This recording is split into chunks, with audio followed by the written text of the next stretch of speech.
વાળાને વાતો કરી લીધી જેની અંકિતાબેનને ખબર નહોતી પણ મને ખબર છે કે જાહેરમાં તમને ટોકો ધારું ન લાગે.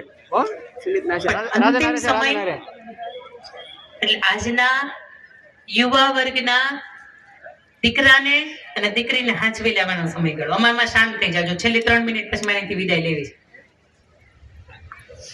આ દીકરીઓ જેમ જેમ ધીરે ધીરે નાની હતી ને, મેં તમને કહ્યું કે હાથમાં પહેલી વખત લીધી ને એટલે કેટલા બધા સ્વપ્ન જોયા. સૌથી પહેલું સ્વપ્ન તો જોયું કે બેટા મને ઈશ્વરે દાતા બનાવી દીધા. કારણ કે ઘરને આંગણે દીકરો હોય ને તો તમને કન્યાદાન કરવાનો મોકો ન મળે.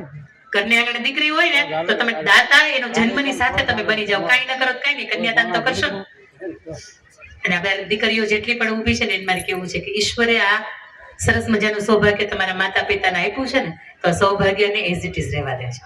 એ તમારા ઘરે તમારું નામનું કન્યાદાન કરી શકે ને આવું જીવજો.